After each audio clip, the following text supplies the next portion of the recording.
Teacher Patricia Morgan looked closely at the drawing that Lily Anderson had just handed in her 15 years at Riverside Elementary School in Littleton, Colorado. She had seen thousands of children's drawings, houses with smoky chimneys, smiling toothpick families, disproportionate dogs, and yellow suns in the corner of the page. But this one was different, frighteningly different on the paper. Violent red crayon strokes dominated the scene. A larger figure, which Patricia assumed to be a man, was depicted with clenched fists and pointed teeth next to him. Two smaller figures, a woman and a girl, appeared cowering with blue tears streaming from their faces. What disturbed Patricia most were not just the explicit elements of the drawing, but the subtle details: shards of glass scattered on the floor, dark spots that looked like bruises, and a clock on the wall marking 3:15, the time when Lily always got especially agitated during lessons. "Lily, darling, can you tell me a bit about your drawing?" Patricia asked softly as the other children left for recess. The 7-year-old, with her brown hair tied up in two messy braids, kept her eyes fixed on her small hands, which kept twitching on the table. It's just my family," murmured Lily, her voice almost inaudible. Patricia felt a knot forming in her throat. In her years of teaching, she had developed a sixth sense for identifying children at risk, and all her internal alarms were going off. Lily had always been a quiet and withdrawn student, but in recent weeks her behavior had changed dramatically. She was frightened by sudden movements, rarely took part in group activities, and on some mornings arrived at school wearing long-sleeve blouses. Even on the hottest days during the break, Patricia sought out Amanda Stevens, the guidance counselor. She found her in her office organizing some files. "Amanda, I need you to take a look at this," said Patricia, holding out Lily's drawing. "And it's not just the drawing there's something wrong with. That family." Amanda examined the drawing with a grave expression. "I already noticed some suspicious marks on her arm last week. During class I tried to talk to her, but she shut down completely. Her mother, Rachel Anderson, always seems nervous at parents' meetings. She never looks you in the eye, always checking her cell phone as if she's in a hurry," added Patricia. "And the father, well, I've only seen him once at the beginning of the school year, Robert Anderson. There was something intimidating about him." "I'll contact social services immediately," decided Amanda. "But we need to be discreet. If there really is domestic violence involved, the wrong approach could make the situation worse." Over the next few weeks, Patricia began to pay even more attention to Lily. She noticed how the girl would startle when someone slammed the door, how her eyes would fill with panic when a classmate raised their voice during playtime. On one particularly difficult day, Lily had a panic attack during a school drama performance. When one of the actors shouted during a scene, the social worker assigned to the case, Christina Martinez, began making regular visits to the school. She conducted delicate sessions with Lily, using special techniques to make the girl feel safe enough to open up. "Daddy looks different when he drinks that brown liquid," Lily finally revealed in one of the sessions, hugging a teddy bear that Christina had brought. "He yells at Mommy sometimes he hurts her, and when I try to help." Christina felt her heart squeeze when Lily couldn't finish the sentence, but the partially visible bruises under the sleeve of her blouse completed the unspoken story. The investigation revealed a worrying history. Robert Anderson had a history of domestic violence in a previous relationship, something Rachel was unaware of when they married. His alcoholism had worsened in recent months, coinciding with a series of financial problems. Patricia watched helplessly as the proceedings unfolded. Every day that Lily entered her classroom was a day of anxiety, fearing that she would discover new signs of abuse. She started keeping extra snacks in her drawer, noticing that Lily often came to school without breakfast. Sometimes Lily confided one day, while eating a sandwich Patricia had offered, "I pretend I'm invisible. If no one can see me, no one can hurt me, can they?" It was then that Patricia realized she couldn't wait any longer. One Wednesday afternoon after school had finished, she and Christina organized an emergency meeting with Rachel Anderson. Lily's mother arrived nervously, constantly glancing at her watch. "Mrs. Anderson," Christina began gently, "we're here because we care about you. And Lily, we know you're going through a very difficult situation at home." Rachel initially denied it, as Christina had predicted she would, but when Patricia showed her Lily's drawing, something seemed to break inside her. Tears began to fall silently, at first, then in uncontrolled sobs. "I don't know what to do," Rachel admitted through her tears. "I'm so scared," he said, "that if I try to leave, we can help," Christina assured, gently placing her hand on Rachel's. "There are safe places where you and Lily can stay, people who can protect you. You're not alone in this." As the sun set over Littleton, That afternoon, plans were made in whispers in the empty classroom. Patricia watched through the window, thinking about how a simple children's drawing had become the key to freeing two lives from the cycle of violence in the parking lot. Lily waited innocently in the school car, drawing in her new notebook, this time a bright rainbow. Cut the paper from edge to edge. Patricia spent the night awake, tossing and turning in bed as her mind wandered to Lily and Rachel Anderson. The decision to intervene had been made, but the road ahead would be difficult and potentially dangerous. She knew that Robert Anderson would not accept his family's departure peacefully. The next morning, Christina Martinez was already in action with years of experience in domestic violence cases. She knew the vital importance of the first 48 hours after a victim decides to leave. She met with her team at the Denver Family Protection Center, organizing the details of the escape plan. Rachel needs to gather essential documents without arousing suspicion, Christina explained during the emergency meeting. Birth certificates, bank documents, medical records, everything must be kept in a safe place outside the house. Rachel followed the instructions to the letter, taking advantage of the moments when Robert was at work to discreetly separate the necessary items. She would hand them to Patricia during quick chats at the school gate. Precious documents hidden among Lily's school activities. He started drinking earlier today, Rachel whispered one morning, her hands shaking as she handed Patricia a thin folder. He said he'd lost another important client at the construction company. Patricia noticed the new bruise on Rachel's wrist, partially covered by the sleeve of her jacket. Remember the plan, she muttered in response. Keep your cell phone charged and hidden at all times. In the classroom, Lily continued her drawings, but something had changed. Softer colors were beginning to appear between the red and black strokes. In one of them, three figures, two large and one small, were holding their hands under a bright blue sky. It's Mrs. Martinez, you and me, Lily explained to Patricia during the break. We're in a beautiful place where no one shouts. The plan was meticulous, but fate had other plans. One Thursday afternoon, Robert turned up unexpectedly at school, demanded to see Lily. The alcohol on his breath was noticeable even from a distance. I'm her father, he bellowed at the secretary. I have every right to take her home. The secretary, Nancy Wheeler, had already been alerted to the situation. With studied calm, she informed him that Lily was on a special activity and could not be interrupted. In reality, Patricia had taken the girl to a room at the back of a school. As soon as she spotted Robert's car in the parking lot, Christina was immediately contacted, and in a matter of minutes, two police cars arrived discreetly at the school. Robert, seeing the authorities approaching, drove off in a rage, leaving tire marks on the asphalt. We need to act now, decided Christina. He's out of control, and the situation could escalate quickly. Rachel was contacted at her job at the local pharmacy. The original plan was to wait until the weekend, but circumstances forced a change. Don't go home, Christina instructed. Meet us directly at the protection center. The next few hours were a whirlwind of controlled activity. While Rachel was escorted by a social worker to the shelter, Patricia remained with Lily at school. Well beyond normal class hours, they colored together, trying to maintain an air of normalcy as the sun descended on the Denver skyline. Is my mom okay? Asked Lily, her crayon wavering on the paper. Yes, dear, she's in a safe place waiting for you, replied Patricia, swallowing the lump at her throat. At 7 p.m., when the sky was already completely dark, Christina returned to collect Lily. The school parking lot was empty, except for a few strategically placed cars, plainclothes officers making sure Robert wasn't in the vicinity. Remember, Lily, said Patricia, hugging the girl before she left. You're much stronger than you think, and there will always be people willing to help. At the protection center, mother and daughter met again in a long, silent embrace. The room assigned to them was simple but cozy, with 2 beds, a small bathroom, and most importantly, 24-hour security. Christina spent the night at the center, helping Rachel process an emergency restraining order against Robert. Patricia's school reports documenting Lily's behavioral changes and disturbing drawings served as crucial evidence. What happens now? Asked Rachel, sitting on the edge of the bed as she watched Lily finally fall into a peaceful sleep. One day at a time, replied Christina softly. You have a support network now. You are no longer alone in this battle. That night, while the city slept, 4 women in different places stayed awake, connected by fate and the determination to protect a child. Patricia, in her home, mentally reviewing every sign she had noticed over the last few months. Christina at her desk in the protection center, finalizing reports and activating legal resources. Nancy and The school office organizing the documents needed to transfer Lily to a school closer to the shelter, and Rachel watching over her daughter's sleep, allowing herself for the first time in a long time to glimpse a different future. The next chapter of their lives was just beginning.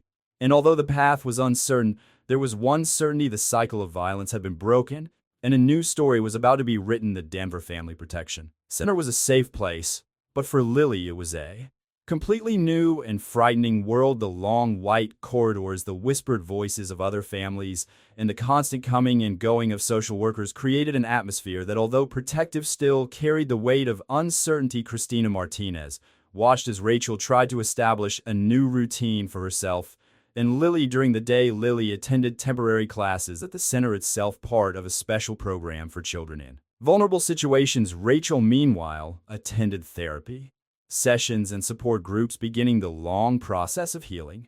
"How are you adjusting?" Christina asked Rachel during one of her regular follow-up sessions. A different Rachel replied, nervously fiddling with the necklace that still bore her wedding ring.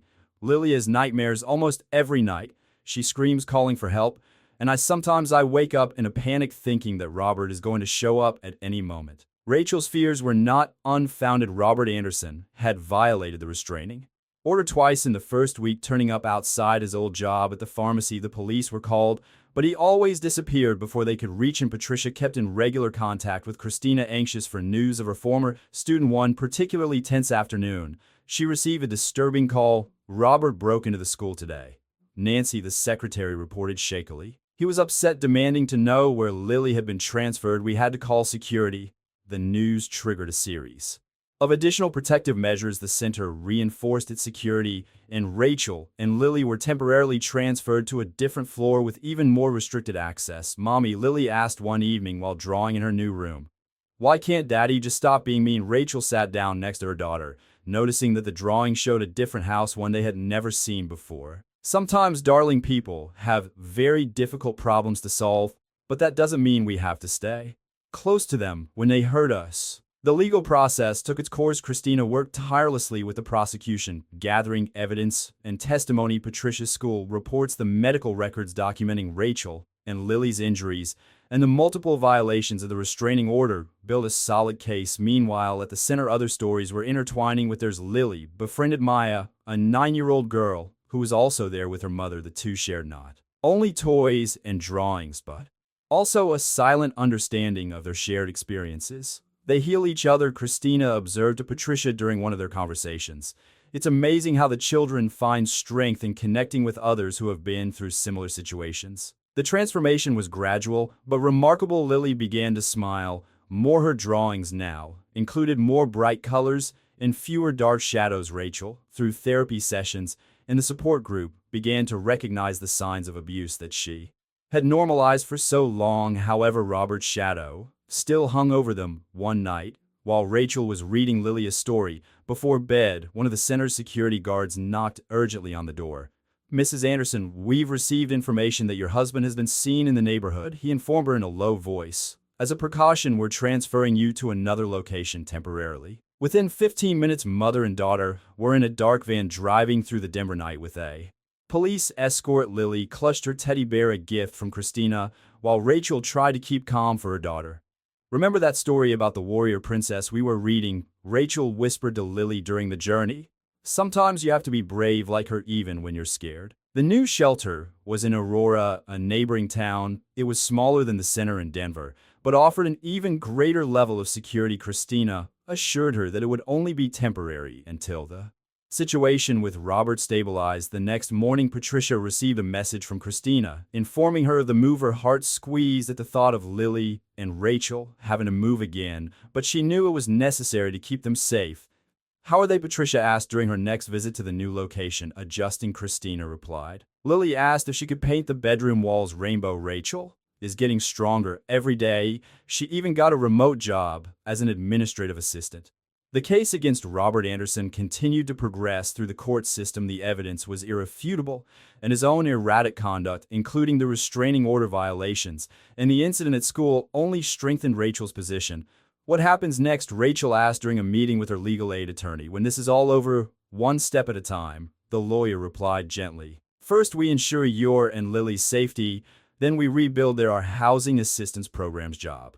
Opportunities ongoing support. Meanwhile, in the new room they shared, Lily had begun to cover the walls with her drawings. Each one told a story, no longer of violence and fear, but of hope and possibilities. In one particularly special one, she had drawn her new expanded family, her and her mother, surrounded by Christina, Patricia, and all the other people who had become their circle of protection. "This is our team," Lily explained proudly to Maya, who had gotten permission to visit her in the new shelter. "They keep us safe." The news came like lightning on a clear day. Robert Anderson had been arrested after a failed attempt to break into the shelter in Aurora. Christina received the call at 3 a.m., the same time that used to plague Lily in her memories. He was armed, reported Detective Marcus Reynolds. "We found a .38 caliber pistol and ropes in his car. He had followed one of the shelter staff there." Christina's heart froze. Her suspicions about Robert's escalating behavior were correct as she drove to the shelter that early morning. Her mind wandered to all the victims she had lost by not acting quickly enough. Rachel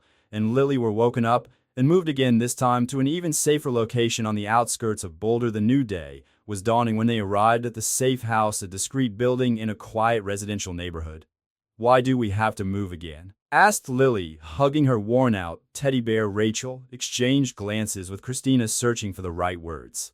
"Sometimes we need to take a few more steps back before we can move on," explained Christina, helping them with a few suitcases they were carrying. Patricia was informed of the events a few hours later. She was in her classroom preparing the day's activities when she received Christina's message. Her students found her crying silently on her desk. "Is everything all right, Mrs. Morgan?" one of them asked worriedly. "Yes, Tommy," she replied, wiping away her tears. "Sometimes we cry when we're relieved, not just when we're sad." The case took on a new dimension with Robert's arrest. The prosecution now had concrete evidence of his violent intentions. The investigation revealed that he had been tracking employees at the center for weeks, mapping out their routines in the safe house. Rachel and Lily were once again beginning the process of adapting. The place was different from the previous shelters, a real house with a garden and a small vegetable patch at the back. Two other families lived there, all under protection. "Look, Mom," exclaimed Lily, pointing to a bird's nest in a tree near the window of her new room. "They've got a new house too." Rachel watched her daughter with a mixture of love and concern. Despite everything, Lily was still able to find wonder in the world. The therapist at the center had explained that this resilience was common in children, but also warned about traumas that could emerge later. Christina visited them daily, bringing updates on the legal process and coordinating with the security team. Robert was being held without bail, considered a public threat. "We found a diary in the apartment where he was living," Christina informed Rachel during one of her visits. There were detailed plans. He intended to take Lily out of state. Rachel felt the ground disappear beneath her feet, the reality of the danger they had been in hit her like an icy wave. "How could I not have realized it before?" she muttered, more to herself than to Christina. "Abuse, gradually, blinds us," Christina replied softly. "The important thing is that you realized and acted before it was too late." Patricia got permission to visit the safe house on a Sunday. The reunion with Lily was emotional. The little girl ran to hug her as soon as she saw her. "Mrs. Morgan, come and see my garden." Lily pulled her former teacher by the hand to a small bed where she had planted sunflowers. Christina said they always follow the sun, no matter where they are. During her visit, Patricia noticed subtle changes in Lily. The little girl was still startled by sudden noises, but her eyes had regained some of the sparkle. They had lost. Her drawings scattered around the room showed less red and more blue, a change that the therapist had highlighted as significant. In the evening, after dinner shared with the other families in the house, Rachel found Lily sitting on the balcony watching the stars. "What are you thinking, darling? Is Daddy going to be angry forever?" asked Lily, her voice small in the darkness. Rachel sat down next to her daughter, pulling her close. "I don't know, my love, but I do know that we're safe now and that we have wonderful people protecting us." That same evening in her apartment in Denver, Christina reviewed the Anderson case. The evidence was overwhelming. In addition to the attempted break-in and the gun, investigators had discovered Robert's connections to extremist groups online, where he shared violent ideas about reclaiming his family. The prosecutor assured her that with the new evidence, Robert would face a significant sentence, but Christina knew that the real battle was just beginning. Rachel and Lily's long journey to recovery would require time, patience, and a lot of support. Patricia at home looked at Lily's first drawing, the one that had started it all. She kept it in a special folder along with other drawings that had marked crucial moments in her career. Each one represented a child she had helped to save, even if sometimes the help had come too late. Night fell in Boulder, and in the safe house, Rachel watched Lily sleep for the first time in a long time. The girl's sleep seemed peaceful, without the nightmares that used to plague her outside. Lily's sunflowers were waiting for the next sunrise, ready to follow the light. Once again, the preliminary hearing against Robert Anderson was scheduled for a chilly October morning. The Denver District Court, with its imposing marble walls, looked even more intimidating under the cloudy sky that threatened snow. Rachel adjusted the borrowed blazer that Christina had gotten for her through a donation program. Her hands trembled slightly as she held the folder with the documents her lawyer had prepared. It was the first time she had faced Robert since the escape. Remember, instructed Sandra Wells, her lawyer. You don't have to look directly at him. Keep your focus on me or the judge. At the safe house in Boulder, Lily was under the care of a social worker specializing in child trauma. Patricia had taken the day off from school to be with her, determined to keep the girl distracted during the proceedings. How about we plant some more sunflowers today? Suggested Patricia, noticing how Lily alternated between moments of agitation and absolute stillness. Is Mommy going to see the bad man today? Lily asked abruptly, her small fingers kneading the edge of her latest, drawing a surprisingly abstract composition in shades of purple and gray. Patricia chose her words carefully. Your mother is with very strong and courageous people today, making sure you stay safe. In the courtroom, the tension was palpable. Christina, sitting in the front row behind Rachel, watched every move in the room. Robert was brought in handcuffed, his face marked by days of detention. When her eyes met Rachel's, she felt the air leave her lungs. The state of Colorado versus Robert James Anderson, announced Judge Morris. Charges include aggravated domestic violence, attempted kidnapping, violation of a restraining order, and unlawful possession of a firearm. The prosecutor, Dr. Elena Richardson, presented the evidence methodically. Lily's drawings, preserved by Patricia, were included in the case as documentation of a psychological impact of the abuse. The photos of the injuries, the medical records, and the diary found in Robert's apartment painted a devastating picture of systematic violence. Your Honor, Elena argued, the accused not only terrorized his family for years, but also meticulously planned an action that could have resulted in tragedy. In the safe house, Lily and Patricia were working in the garden. The girl had developed an almost mystical connection with the plants, treating each seedling with surprising delicacy. Flowers are like people, Lily explained as she fluffed the soil. Some need more sun, others more water, but they all need love to grow. Patricia felt her heart squeeze. The wisdom in the child's simple words revealed a deep understanding born of suffering. Back in court, Robert maintained a rigid posture while his lawyer tried to minimize the seriousness of the charges. My client was just trying to reunite his family, he argued weakly. A family, interrupted Judge Morris, is not maintained through terror and violence. Rachel was called to testify. Her voice, initially shaky, gained strength as she recounted years of abuse. Christina watched with pride as the woman who arrived broken at the protection center now faced her abuser with renewed dignity. He said no one would believe me, Rachel declared, her voice clear in the silence of the room. He said I was nothing without him, but I found out that I'm stronger than I ever imagined. In Boulder, the afternoon progressed with Lily and Patricia baking cookies in the safe house kitchen. The family activity helped calm the girls' anxiety. When I was little, Patricia shared, my grandmother used to say that making cookies was like magic. You turn simple ingredients into something that brings comfort and joy. Lily smiled for the first time that day. Can we save some for Mom? In court, after hours of presentations and arguments, Judge Morris was ready for his preliminary ruling. Robert would be held in custody, without bail, until the final trial, considering the risk he posed. In addition, added the judge, I order the extension of the protection order to include an exclusion zone of 500 meters from any place frequented by the victims. Rachel felt the tears silently flowing. Christina held her hand, offering silent support as Robert was led back to detention. It's only the beginning, Sandra reminded her gently, but it's an important victory. When Rachel returned to the safe house that night, she found Lily asleep on the sofa, surrounded by colorful drawings and the comforting scent of freshly baked cookies. She spent the day between the garden and the kitchen. Patricia reported she's starting to find safe places within herself. Christina met up with them for a final debriefing of the Day as they shared tea and Lily's cookies, they discussed the next steps. The Protection Center has a transition program, Christina explained. We can start looking for an apartment for you maybe in Lafayette. It's a quiet community with good schools. Rachel looked at her daughter sleeping peacefully. I never thought we'd have this chance. You gave us that chance, Patricia corrected gently when you had the courage to leave. Later, after everyone had gone, Rachel sat on the porch of the safe house. Lily's sunflowers swayed gently in the evening breeze, their faces still turned towards where the sun had set, waiting patiently for a new dawn. Mommy, Lily's sleepy voice came from the door. Did you manage to be strong today? Rachel pulled her daughter into a tight hug. We did it, my love, we both did. The small house in Lafayette had only 2 bedrooms, but for Rachel and Lily Anderson it was a palace. After 3 months in the Protection Center's transition program, they finally had a place to call their own. The white walls, still undecorated, looked like blank canvases waiting to be filled with new memories.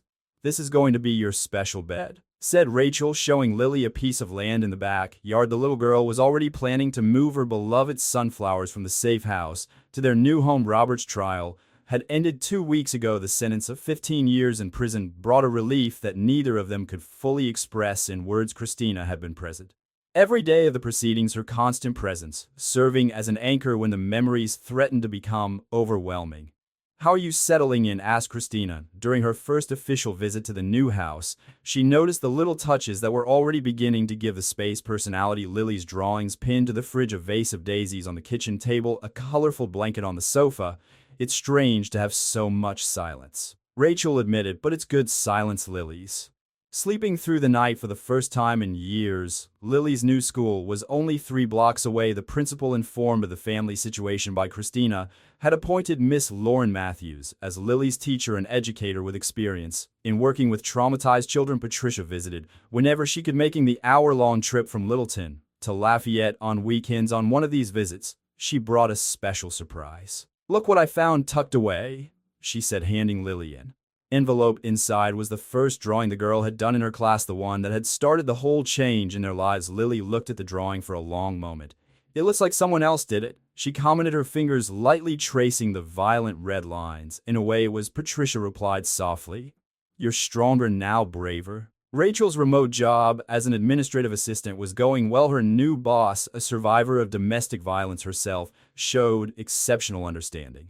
When Rachel needed to leave for therapy sessions or meetings with lawyers, therapy sessions remained a crucial part of their routine. Dr. Melissa Chun, Lily's new therapist, used art therapy to help the girl process her experiences. Her drawings are changing, observed Dr. Chun during one session. The figures are no longer isolated from each other. There's more connection, more movement. At home, Lily had started a special project, a mural on her wall, authorized by Rachel. It was a growing representation of her chosen family, Rachel in the center, surrounded by Christina, Patricia, her new friends from school, Miss Matthews, and even Dr. Chun. Each person who has helped us is like a star, Lily explained as she worked on her mural. Together they form a constellation that protects us. Recovery wasn't linear. There were days when Rachel would catch herself checking the locks repeatedly, or when Lily would hide in the closet when she heard a louder male voice in the street. But now they had the tools to deal with these moments, and more importantly, they had each other. One afternoon while Rachel was preparing dinner, she heard laughter coming from the backyard. Lily was playing with Sophie, a neighbor the same age, among the sunflowers that were now growing strong in their new flower bed. Mommy called Lily, running inside. Sophie invited me to her birthday party on Saturday. Can I come? Rachel felt a moment of panic. Parties meant unknown people, unpredictable situations. But then she saw the sparkle in her daughter's eyes, that glimmer of normality they had fought so hard for. Of course you can, my love, she replied, surprising herself with the firmness in her own voice. In the evening, after Lily had gone to sleep, Rachel sat on the back porch with a cup of tea. The sunflowers swayed gently in the evening breeze, their silhouettes jagged against the starry Colorado sky. Her phone vibrated, a message from Christina. How was your day? Rachel smiled, typing her reply. Lily's been invited to her first birthday party here. I'm nervous, but we'll make it. The reply came quickly. One step at a time. I'll be around if you need me. The next morning, Rachel found Lily already awake, working on a new drawing at the kitchen table. It was a scene from a birthday party, full of colorful balloons and smiles. It looks nice, commented Rachel, preparing breakfast. It's Sophie's party, Lily explained. But look, I drew you two sitting in the corner, so you can see me being happy. Rachel felt tears forming, but this time they were tears of gratitude her daughter, who had seen and experienced things no child should have to was still able to find joy in the world. In her next session with Dr. Chen, Lily shared her fears and hopes about the party. It's normal to be nervous about new things, the therapist assured her, but you've already proved to be braver than you realized. The Saturday of the party arrived, bringing with it a perfectly blue autumn sky. Rachel watched Lily get ready, carefully choosing her favorite dress and asking for help to make 2 braids. "You look beautiful," said Rachel, adjusting the bow in her daughter's hair like a warrior asked. Lily, remembering the stories they used to read in the safe house. "Even stronger," replied Rachel, like a survivor. As they walked together to Sophie's house, Rachel noticed that her hands were no longer shaking. The sunflowers in the garden had become a symbol of her journey, starting small and fragile, but growing strong and resilient, always turning towards the light. On her mural, Lily had recently added a new figure herself at the center of her constellation of protectors, no longer cowering or frightened, but standing smiling with her arms open to embrace the future that now at last seemed to shine with infinite possibilities.